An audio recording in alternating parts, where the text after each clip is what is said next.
What's up guys, my name is Ace, and welcome back to Spawn Guides, the series where I cover all of the common spawn locations as well as their behavior on every map in Advanced Warfare for Team Deathmatch and Domination. In today's episode, we're going to be covering the map Detroit. Let's get into it.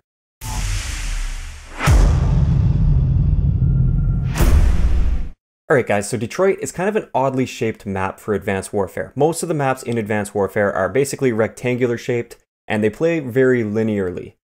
This map, while it isn't like that typical rectangular shape, it does play in a linear fashion, just kind of on a diagonal, because it is kind of shaped diagonally. So for the spawns for Team Deathmatch, here are all the primary spawn locations for Team Deathmatch. As you can see, they're all kind of focused towards the top left corner or the bottom right corner. There really aren't too many towards the middle of the map. There's really none towards the middle of the map.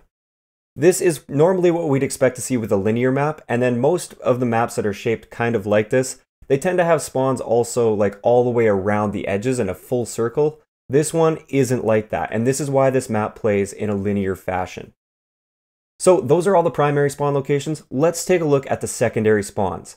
Now, I didn't even get all of the secondary spawn locations. There's definitely a couple more mixed in here, but you honestly don't see these secondary spawns very often at all, so I spent a ton of time, and these are the only ones I saw, but I know there's going to be more secondary spawns on this map, but they're so rare that I wouldn't even worry about them at all. I would barely even think about them. Just know that there are a few more that aren't listed here.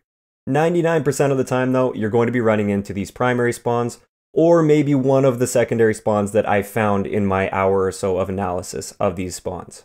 So now let's bring up the zones that I came up with for this map, and these zones are a little bit different. They look a little different than we normally see. There's no real zone in the middle of the map. The middle of the map is almost always blocked off. It's almost always contested anyways. So those two secondary spawns you see in the mid-map area, those are extremely rare. The most common spawns that you're going to run into, probably about 80% of the time, is in the orange zone as well as in the blue zone. So the two opposite corners there. This is what's going to be happening most of the time. Those are the spawns you really need to be thinking about most of the time. But when you start pushing those spawns, that's when they push into the different zones, like the red zone and the purple zone and the yellow zone. So if you start pushing towards the school, let's just say you control the blue zone and the enemy team is spawning in the orange zone. If you start pushing up towards the school side of the map, that's suddenly going to push them a little bit more towards the purple zone. So it's going to force their spawn downwards a little bit. On the other end of that, if you hold the orange zone area and you're pushing down into the yellow zone towards the blue zone and you start to get in towards that blue zone, it's most likely going to push them up into the red zone, which is the garage spawns. So it's actually quite simple once you know these spawn locations and generally how they work when you start to push different areas. It's very, very simple to predict. Moving on to Domination, I definitely have a few things to point out on this map for Domination, just based on my experience with the spawns on this map, and I'm actually quite experienced with the spawns on this map. So here are the spawn locations for Domination. For the C spawns, we have 3 primary spawns that you're going to be seeing most of the time when the enemy team holds C flag. And then we have 2 little secondary spawns there. They're the same secondary spawns that we saw in Team Deathmatch. For the B flag, we have 2 spawns here that are specifically attached to the B flag, but they can also be used as emergency spawns. So I've noticed there have been times where there's a spawn flip that goes on, but it doesn't flip from, let's say, the C spawns all the way to the A spawns. It'll just flip out to one of these B spawns. So just be aware, even if you don't hold the B flag, you can still spawn here in an emergency situation. As for the A flag, we have actually quite a few primary spawns, and this is why it's so difficult to flip enemies out of the A spawn area over towards the C flag. And this is what I really wanted to talk about. When you're pushing the A flag, a lot of the times people will push kind of through the middle street area directly onto the A flag. This will essentially block all the spawns immediately surrounding the A flag, but it won't block that one spawn that's inside the garage that's a little bit more to the top side of the map on the right hand side, that red spawn inside the garage.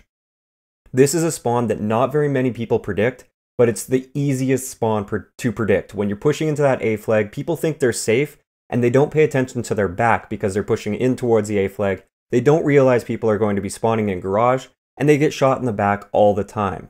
This is one of the easiest spawns to predict if you know it's there. So when you're pushing towards the A flag and you hold C and B, be aware of that garage spawn. As soon as you get onto the A flag, they're going to be spawning garage, and be ready for them to be coming straight towards you trying to defend their A flag. Another thing that's really important to point out is, like I said, the A spawns are very difficult to flip out completely. On the other end of that, it's actually quite easy to flip people out of the C spawn. So if the enemy team only holds the C flag and you want to try and hold that map control, be careful about pushing the C flag. If you push in towards the C flag on any side of the map here, it can be on the school side or on the other side, it's very easy for you to accidentally get a line of sight on one of these spawns and flip them all the way back to the A flag. And this is assuming that you don't have teammates lingering back in the A spawns, blocking those A spawns off. But there's so many A spawns there that usually there's one safe spawn way back at the A flag, and it will actually flip them right from the C flag all the way to the A flag, and suddenly you have no map control and all your teammates are being shot in the back.